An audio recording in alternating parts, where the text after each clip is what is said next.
Once again, the travelers had found themselves forced to stop because of Stormblade's injuries. As they rested, Snowcrystal couldn't help wondering why Thunder and Rosie were taking so long to get back. "Do you think they're okay?" she asked Spark for the fourth time. "Of course," the Jolteon replied. "Rosie's probably just excited she gets to go on a little adventure and act responsible for once." He shrugged. "They'll be fine. Don't worry about them." Snowcrystal sighed and gazed off into the distance. She couldn't help worrying. They should have been back by now, she thought. She was about to suggest that they go look for them when she heard rustling in the bushes, and Thunder staggered back into the clearing. Snowcrystal stared in shock. The Scyther's side and shoulder were drenched in blood. Though how it had happened, she didn't have a clue. The growlithe leapt up, alarmed, and she could tell by the looks coming from everyone else that they were just as startled.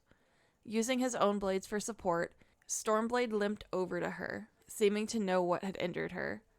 "What happened?" he asked, sounding extremely worried. "Did you run into humans? You've been shot." Thunder whirled around suddenly and slammed the side of her scythe into his face, which was enough to knock him completely off of his feet. "You think I haven't noticed that already?" she snarled at him, before seeming to lose her strength completely and collapsing to her knees. "Look," she muttered, ignoring the other's stares and struggling to her feet again. "In case you all haven't noticed, Rosie is gone." "What?" Snowcrystal managed to say, the anger she had been about to direct at Thunder for hitting Stormblade vanishing to be replaced with horror. "Humans took her," Thunder growled, "along with lots of other Pokemon too." She paused for a moment to take a few shuddering breaths, then went on. "She went off alone. I heard her screaming a few minutes later and ran after the humans' truck, but they were long gone. I came back here. There was nothing I could do." She lowered her head, as if in shame. Snowcrystal, Spark, and Wild Flame glanced at each other in alarm, and Wild Flame murmured, barely above a whisper, "I heard the humans I fought earlier mention something about poachers? Humans who steal Pokemon, right?" Beside her, Spark nodded, confirming her beliefs to be true. Stormblade sat up, closing one of his eyes as he looked at the others. "Well, we have to go after them, don't we?" he asked, wincing. "Why don't you go after them? I'm sure you'll go far with that," Thunder muttered sarcastically, although she was still breathing heavily. "Don't treat Stormblade that way," Snowcrystal growled. But she could plainly see that Thunder was not intimidated by her, or even paying attention. She knew that Thunder had been badly hurt, and the Scyther looked like she was about to pass out, but there was no excuse for her anger toward the Pokemon who was only trying to help. Still, she knew that they needed to figure out what they could do to help Rosie. She stepped beside Stormblade, giving him a comforting nudge as she glanced around at the others. "Well, what should we do?" she whispered, unable to hide the fear that shone in her eyes. "Listen, Snowcrystal," Spark replied, turning to face her. "There isn't much we can do. I've lived with a trainer and other humans for as long as I can remember. I've heard about poachers, seen trainers who have had their Pokemon stolen, and really, there was nothing any of them could do but move on. When Pokemon are stolen, very few ever get reunited with their trainers or their friends. Even if the poachers are caught, the Pokemon they had stolen before almost always either already sold or..." He lowered his head, not wanting to finish his statement. "But we can't let that happen to Rosie," Snowcrystal murmured softly. "I'm afraid we won't be able to catch them," Spark replied, barely above a whisper. "And even if by some miracle we manage to find them, they'd only take us too." "Take us?" Thunder growled. "I'd like to see them try." But who knows what they'll do to her?" Snowcrystal shouted, facing Spark with a shocked expression. "And you're saying we should just give up?" "Hate to break it to you, but he's right, you know." Snowcrystal spun around, trying to locate the owner of the voice, when she noticed an Apom sitting on a low tree branch nearby. Before she could ask any questions, Wildflame let out a snarl and pounced, knocking the Apom clear off the tree and pinning him to the ground. "Why are you following us?" the Houndoom snarled, letting the Apom get a good view of her fangs. Apom was caught completely by surprise and could only stare back at the Houndoom in terror. "Speak now," Wildflame growled, "or will I have to make you?"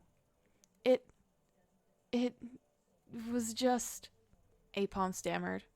"I thought you needed help, and I..."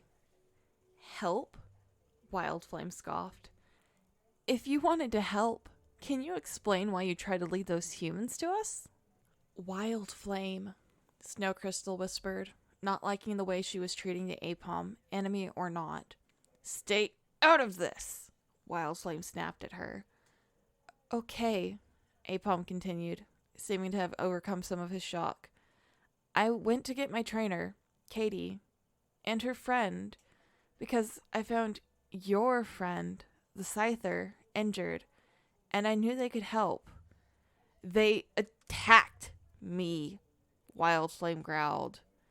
"Well, you jumped out at them. What were they supposed to do?" Apom replied with the faintest hint of a grin. "I had only seen the Scyther, and I had no clue until just now that you were friends, so..." "Try and come up with a more believable story next time," Wildflame snarled.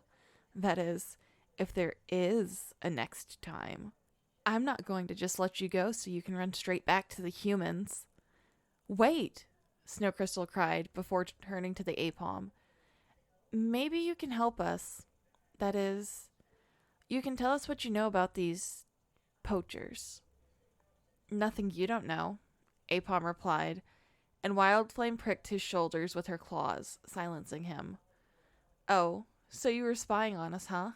Wildflame growled. "Here's some advice for you. If you're going to spy on somebody, don't give yourself away." "I assumed that would have been obvious. But when I heard about Rosie," Apom continued hesitantly, "I didn't want you all to go running off only to get caught by the poachers. Believe me, I won't lead Katie back here. Just let go of me." Wildflame moved to the side, but still kept a paw down on the Apom's chest. "I don't trust you," she sneered, and glanced down as an object fell from the stranger's paws. "What's this?" she mused, prodding the object with her other paw. Spark glanced over and realized it was a small book that the Apom had been carrying. Wildflame's paw turned some of the pages, revealing a picture of a Poochien on one page and a Houndour on the other. Spark quickly realized it was some sort of book on canine Pokemon. "It's a book," Spark mumbled to himself in a bored tone. Snowcrystal followed his gaze down to the small object, and suddenly remembered what Spark had said before. "Wait a minute," she gasped. "Spark, you said humans know about many different things from books, even about other humans. What if one of the humans' books tells us where the poachers could have gone?" "Well," Spark began, "I don't think..." "Nonsense!" Apom shouted. "Humans know everything!" "No, they don't," Stormblade muttered. "Some of them don't even bother to find out the genders of their own Pokemon. They always call each one an it." "Nah, they're just lazy," Apom replied, trying to sit up, though Wildflame pushed him back down. "But maybe one of the humans' books will tell us how to stop them," Snowcrystal cried. Spark shrugged. "I don't know. But it's not like it matters anyway. None of us can read human." "I can," Apom shouted.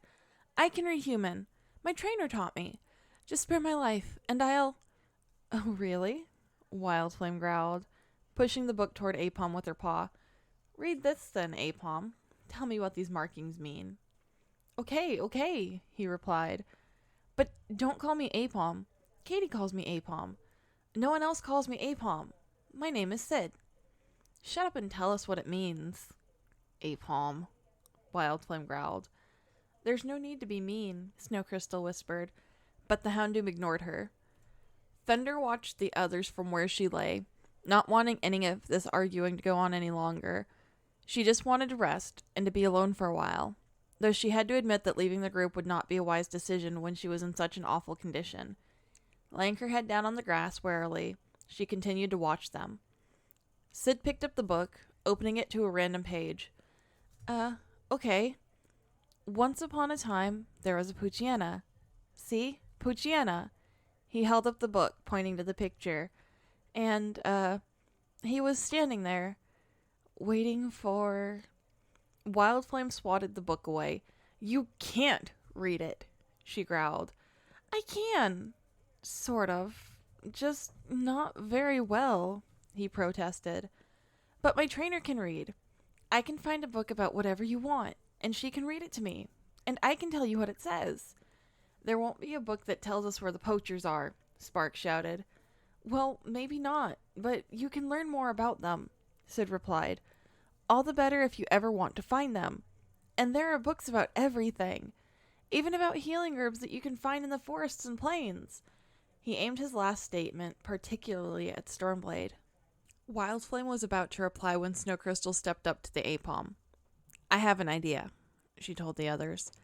If he can lead us to a place with books, maybe we'd be able to find one that can help us figure out where the poachers would want to take Rosie. At least the humans have pictures in those books. But Snowcrystal, Spark began. Look, he's right, Snowcrystal whispered. We'll never catch up to them in our state. In the meantime, we should find out as much as we can about the poachers, and about what we can do to try and help those of us who are injured. And maybe even about Articuno. Wildflame sighed. I don't see what this will... Look, maybe she's right, Stormblade stated. Even if we can't find out about the poachers, Rosie would have wanted us to help Snowcrystal find Articuno. If somehow this can help, I say we try and find out what these humans know. If Sid really wants to help us, like I believe he does, he can tell us what the books say after his trainer reads them. Spark and Snowcrystal nodded, and Wildflame sighed again. All right, but only a few of us should go to find these books. I'll go, to make sure you don't pull any tricks, she muttered with a snarl at Sid. And if this works, we'll let you go. But we'll make sure we're far from the humans first. All right, then, the Apom said cheerfully, jumping up as Wildflame released him. I'll show you the place. I'll go too, Snowcrystal added. But we should go at night, when most of the humans are in their buildings. Maybe Spark should go as well. You know a lot about humans. No, Spark stated firmly. Bring me back a book and I'll do my best to figure out what it means if Sid can't get his trainer to understand. But that's all I'm doing. I'm not going to get myself in trouble with the humans. At least, not until my injuries heal, that is, he added with a shrug. Snowcrystal wondered if being in the city would bring back painful memories for Spark. Perhaps that was why he was reacting in such a way. Maybe the nearby city had been a place that Spark and his trainer had once been to together.